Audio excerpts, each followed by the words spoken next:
जनादेश में आपका एक बार फिर स्वागत है। मैं हूं अशोक श्रीवास्तव और मेरे साथ मेरी सहयोगी सकल भट्ट है। और लगातार सुबह से हम कर्नाटक के जो रुझान आ रहे हैं उन पर बने हुए हैं। और इस वक्त जो बड़ी खबर, जो बड़ी तस्वीर दिख रही है वो ये, हालांकि शुरुआती रुझान है वो ये है कि कांग्रेस कर्नाटक में एक तरह से वापसी करती दिख रही है। हालांकि शुरुआती ट्रेंड है, कांग्रेस अपने अकेले दम पर सरकार बना पाएगी या नहीं बना पाएगी, ये बड़ा सवाल होगा जिसका जवाब हमें अगले कुछ देर में मिलेगा। उसके बाद बड़ा सवाल, दूसरा बड़ा सवाल ये है जो इस वक्त के ट्रेंड दिखा रहे हैं वो ये कि क्या बीजेपी, जो कि दक्षिण का द्वार बता रही थी कर्नाटक को, जो उसका एंट्री पॉइंट था, क्या कर्नाटक बीजेपी के लिए एग्जिट पॉइंट बन जाएगा साउथ से, और क्या वहां पर बीजेपी तीसरे नंबर पर पहुंच जाएगी? क्योंकि इस वक्त के ट्रेंड ये दिखा रहे हैं कि जेडीएस बीजेपी से फिलहाल आगे है। तो तमाम नतीजों, रुझान पर हम बने रहेंगे और कर्नाटक के ट्रेंड्स को, नतीजों को समझने की कोशिश करेंगे हमारे मेहमानों के साथ।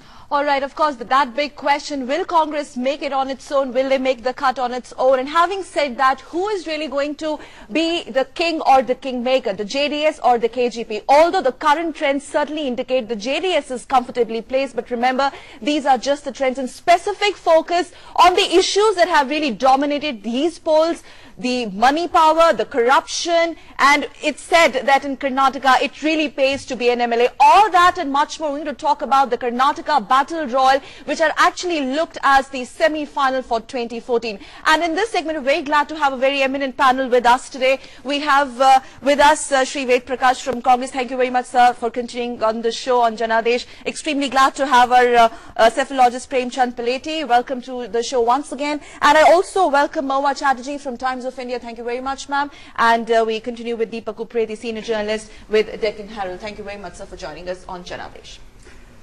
तो सबसे पहले हम नजर डालें इस वक्त जो महत्वपूर्ण, जो की कैंडिडेट्स हैं इस वक्त जो चुनाव में हैं, उनकी स्थिति क्या है, शुरुआती नतीजा। Quickly start the discussion, and once again let me go to Ved Prakash ji. What really now gives you the confidence?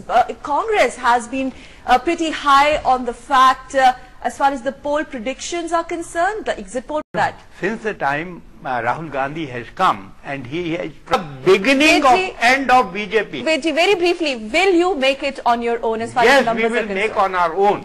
Okay. We are confident. Premchand ji, आपको लग रहा है इस वक्त जो आंकड़े बता रहे हैं और इनकी जो तस्वीर दिख रही है वो आप कैसे डिस्क्राइब करेंगे, वो क्या दिखा रही है? जैसे बॉम्बे कर्नाटक एरिया लिंगायत का गढ़ है, तो वहाँ पे कांग्रेस आगे है। ये एक बड़ी खबर है। ये बड़ी खबर है। तो केजेपी वोट लिंगायत वोट काट रही है, तो वो कांग्रेस के फेवर में जाएगा। जी महुआ, जो इस वक्त जो ट्रेंड दिखा रहे हैं, क्या आपको यही लग रहा है इस वक्त के ट्रेंड से ऐसा लगता है कि जो हमारे सामने तस्वीर है वो इसलिए है क्योंकि केजेपी एक बड़ा फैक्टर बना, वोट काटे और उसके कारण जो है ये तस्वीर इस तरह की दिख रही है?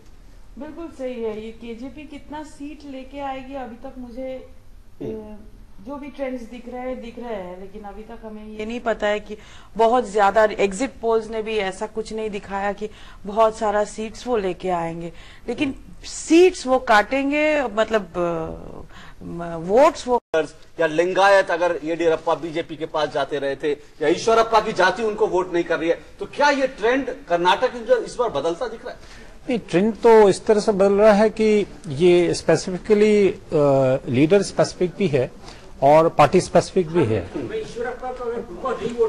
अरे ये है कि कुर्बा के उनसे बड़े लीडर कांग्रेस के, उनसे बड़े लीडर चीफ मिनिस्टर बन सकते हैं। आप सिद्धरामैया हैं, सिद्धरामैया अपने आप में एक कैंडिडेट हैं, चीफ मिनिस्टर कैंडिडेट हैं। उन्होंने कहा भी है कि जो भी इलेक्टेड रिप्रेजेंटेटिव होंगे उन्हीं में से लीडर आना चाहिए, मीनिंग वो ऑलरेडी असर्शन कर रहे हैं। इसलिए ऐसा हुआ। हाँ, तो इसलिए नेचुरली अब जंग नहीं है यहाँ पर। अब आप अगर जीत रहे हैं तो कार्यकर्ता कह रहे हैं ये तो देखिए जी राहुल गांधी की जीत है। ऐसा है कि मीडिया जो प्रचारित करता है उसका असर थोड़ा सा कार्यकर्ताओं पर भी पड़ता है जी, है ना जी। और जो हम राष्ट्रीय नेता हमारे हैं वो हर राज्य के चुनाव में जाते हैं।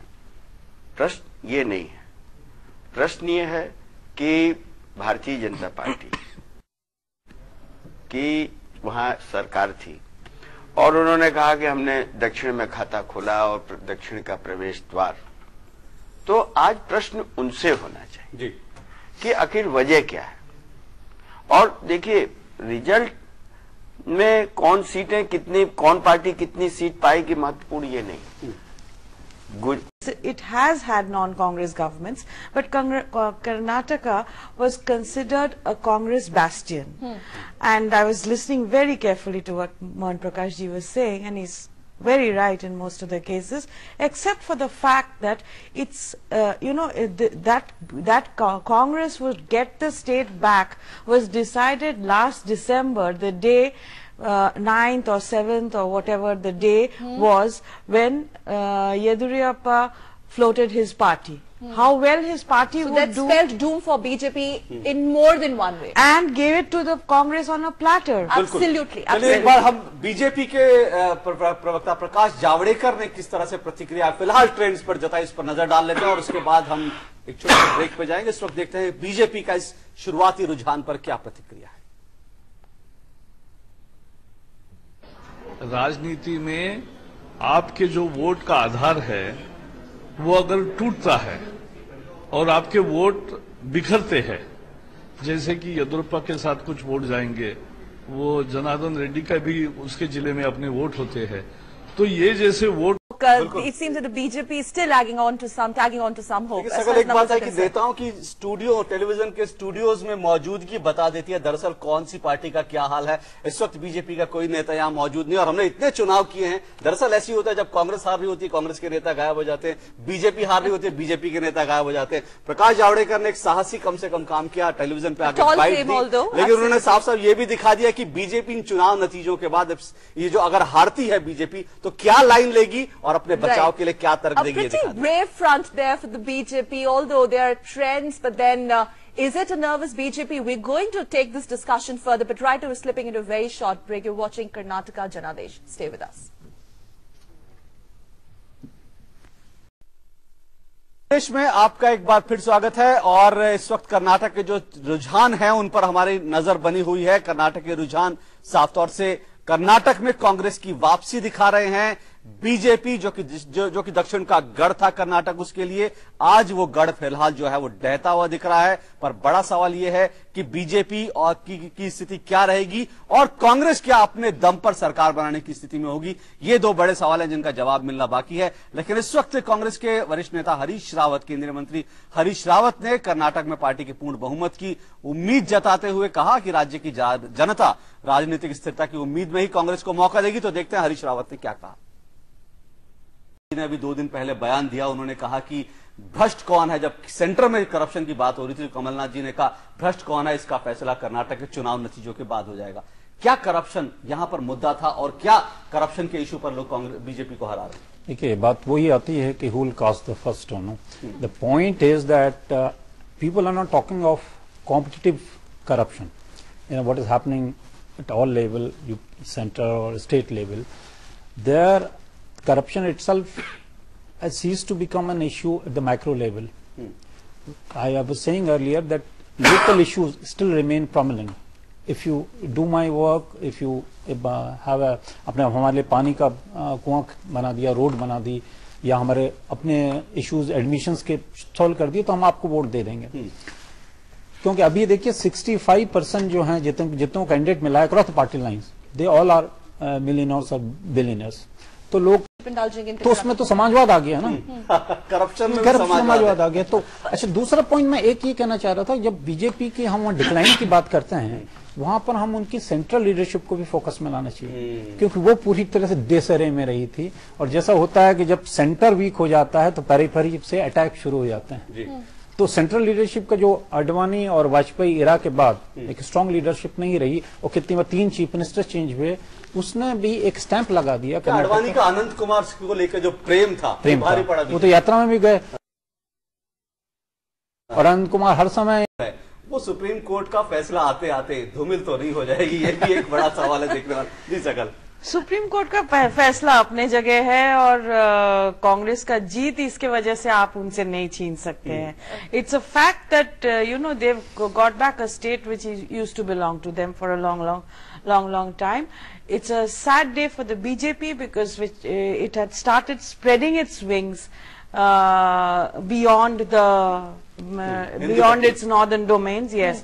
And In fact, as a journalist, if I look at the two big parties in this country, which is the Congress and the BJP, and in this, it was important. The presence of Congress is there in almost every state. Right. Whether it is, dormant today or not is another question. But that is not the case with BJP. So if, for a healthy democracy, if there is competition at the same level, it's much better for a citizen who has a greater choice. Mohanji, now let me come to if you look at the municipal poll pattern, Congress performed pretty well this time around. The vote percentage went up from 32 to 40%. Many analysts did say that this is a sort of reflection, I'm sure Paleti will agree with me, for the scheme of things to really come. But when it comes to BJP's poor governance, everybody's talking about the fact that that's going to be Congress's main advantage. But every time this big question, if at all you don't make it to the numbers, will you join hands with the KJP? Why I'm asking you this question, sir? Because if you remember, when Yediyurappa had a split with BJP, he was the first leader to praise Sonia Gandhi on record. Today, if it is required, because you would need numbers, let's just presume, where would you go? देखिए, बात वहां से शुरू करें। Okay. ये इन्होंने BJP की central leadership के बारे में बात की, ठीक? आपको याद होगा कि जो रेड्डी बंधु हैं, इन्होंने government interest of the state and the people. Right, Philip Matthew, very, very quickly, since we really need to wind up this part of the show. Now, as far as the trends, current trends are indicating, KJP is lagging far behind JDS as well. And still they are making tall claims that they are comfortable, they might make the cut, they will not need help of anybody. And if you remember, during the course of campaigning, some of the prominent leaders made it very clear that they would not be even required to join hands with any of the big parties. A. B.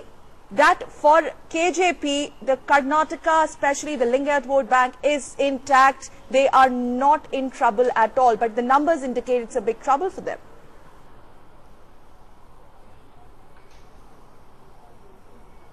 Mr. Dhananjay Kumar, the anchor wants to know that, you've been making tall claims ahead of the elections that, you will be getting the required numbers yourselves. But the results don't seem to bear them out. In fact, there was talk that the Lingayat vote bank would come entirely to the KJP. Even that doesn't seem to have happened. The BJP seems to be doing better than expected. So what do you have to say to that? Not at all. BJP is not doing better than expected. BJP finally will end up around 30, 35, 40. It will not cross that number. This has been our stand. And KJP, we have been expecting to cross the number 40. But now it appears that we may end up around 25, 30. But that we are fairly satisfied. We have never made a claim that we are being supported by only one individual community. The KJP is the true secular party in the state, and we get the support of all the people, of all sects, of all caste, creed, and KJP is the true secular party in the state. So, Sakal, as you can see, the KJP is still wearing a very brave face and saying that, they've done much better than they possibly expected and hoping to